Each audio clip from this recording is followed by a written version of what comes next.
Hello students, आज जो हमारा टॉपिक है टेरिडोफाइटा, वो बीएससी सेकेंड ईयर बॉटनी के स्टूडेंट्स के लिए है। वैसे ये कोई भी पढ़ सकता है, पर पर्टिकुलर आपके लिए बनाया गया है। ठीक है, टेरिडोफाइटा का मतलब देख लेते हैं। टेरिडोफाइटा का मतलब क्या होता है? फाइटा का मतलब हम सब जानते हैं। फाइटा का मतलब होता है पादप, प्लांट या पौधे।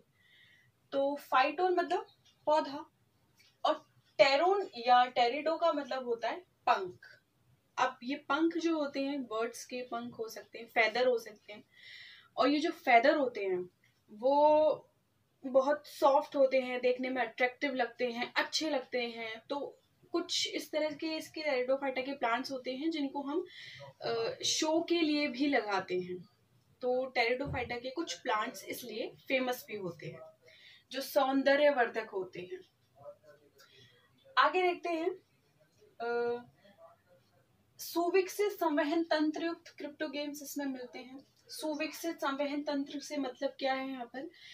यहाँ पर सुविकसित संवहन तंत्र से मतलब है कि इसके अंदर जाइलम और फ्लोएम दोनों ही पाए जाएंगे। क्रिप्टोगेम का यहाँ पे क्या मतलब है? क्रिप्टोगेम का मतलब है ऐसे पौधे जिनमें पुष्प नहीं पाए जाते, जो अपुष्पीय होते हैं, जिनके अंदर पुष्प नहीं मिलते, उनको बोलते हैं क्रिप्टोगेम। तो इससे सिंपल मतलब निकला कि सुविकसित संवहन तंत्र युक्त क्रिप्टोगेम यहाँ पर मिलता है। ठीक है, नेक्स्ट है कि पूरे वर्ल्ड में 10,500 जातियां इसकी पाई जाती हैं। 10,500 जातियां इसकी मिलती हैं। किसकी? टेरिडोफाइटा की। ठीक है, स्पीसीज इसकी पाई जाती हैं। अच्छा, अब एक साइंटिस्ट थे अर्नोल्ड जो थे 1947 में, इन्होंने टेरिडोफाइटा, पीटी का मतलब यहाँ पर है टेरिडोफाइटा, तो टेरिडोफाइटा की उत्पत्ति विभिन्न शैवाल वर्गों से इन्होंने बताई है। बहुत अलग अलग तरह के समूह हो सकते हैं एल्गी के, तो उन समूह से कुछ रिलेशन इन्होंने बताया है, कुछ कनेक्टिविटी इन्होंने बताई है। किसके लिए? शैवाल और टेरिडोफाइटा की। किसने बताई थी? आर्नोल्ड ने। ठीक है, तो ये कुछ इंट्रोडक्शन रहा इसका। सेकंड हम आते हैं जनरल इसके कैरेक्टरिस्टिक्स पे या सामान्य लक्षणों पर। सामान्य लक्षण पे सबसे पहले हम बात करेंगे पादप काय बीजाणुद्भिद या स्पोरोफिटिक। इसका जो पादप काय होता है, मेनली इस पे बीजाणु बनते हैं। अब वो पत्तियों पे बन सकते हैं, कहीं भी बीजाणु धानियां बन सकती हैं, तो इस वजह से इसे बीजाणुद्भिद पादप कहा जाता है या स्पोरोफिटिक कहा जाता है, क्योंकि इसमें स्पोर्स मिल जाते हैं हमें। ठीक है, दो वर्गों में इन्हें बांटा गया है। दो वर्ग कौन कौन से हैं? गुरुपर्णी और लघुपर्णी। गुरुपर्णी से मतलब समझ रहे हो? गुरुपर्णी यानी जिनके जो पर्ण या पत्ती या लीव्स जो होती हैं बड़ी होती हैं, उनको हम कहते हैं गुरुपर्णी। और लघुपर्णी यानी जिनके जो लीव्स होती हैं या पत्तियां होती हैं वो छोटी होती हैं, उनको कहते हैं हम लघुपर्णी।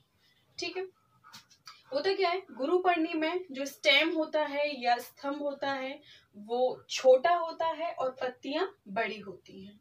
वैसे ही लघुपर्णी में या माइक्रोफिलस में स्टेम जो होता है बड़ा होता है और पत्तियां जो होती है छोटी होती है। तो नाम से ही यहाँ पे हमें मतलब पता चल रहा है क्या होता है।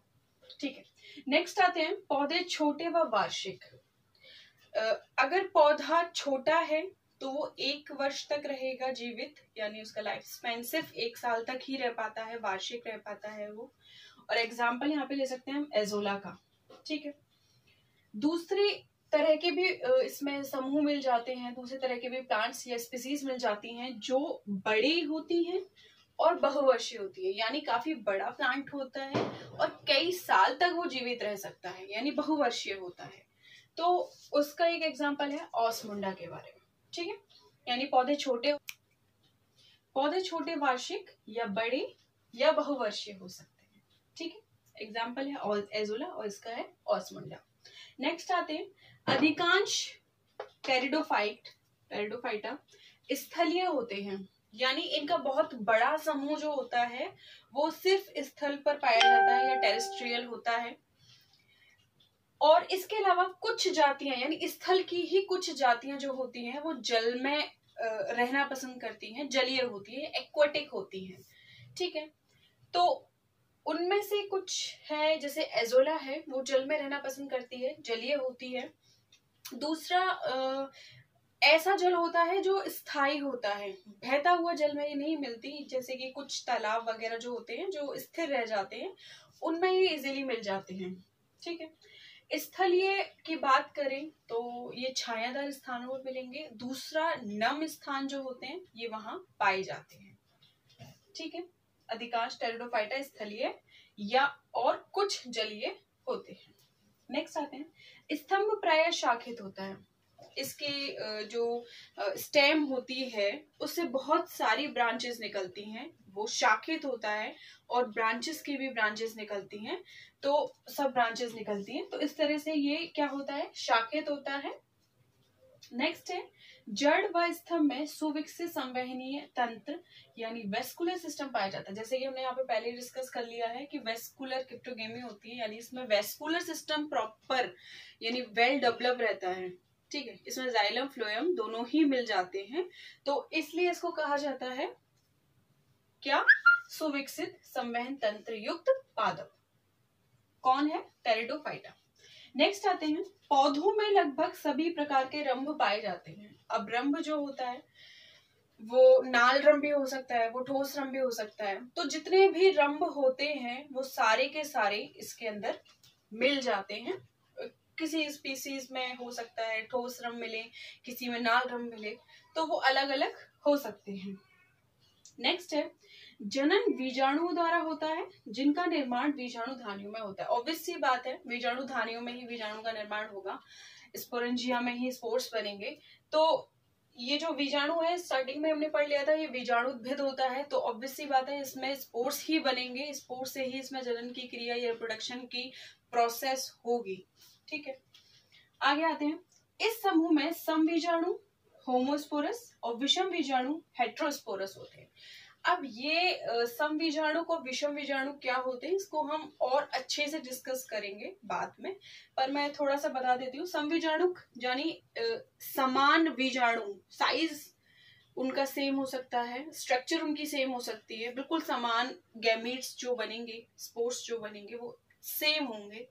और विषम बीजाणु जो होते हैं वो डिफरेंट हो जाते हैं, वो माइक्रो और मैक्रो में चले जाते हैं, जैसे कि यहाँ पे था ना मेगा और माइक्रो, इस तरह से वो डिवाइड हो जाते हैं। दो इसमें स्पोर बनते हैं, वो अलग अलग होते हैं।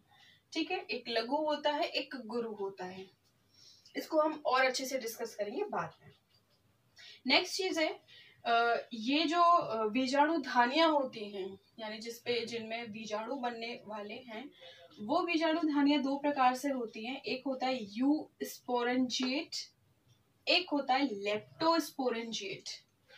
अब यू स्पोरेंजिएट और लेप्टोस्पोरेंजिएट क्या होता है, यू स्पोरेंजिएट से नाम से ही पता चल रहा है, यू एक से रिलेटेड है, तो इसकी जो पृष्ठीय कोशिकाएं होती हैं कुछ इस तरह से, उनमें कोई एक ही सेल होगी जो डेवलप होगी, एक ही सेल होगी जो डेवलप होगी।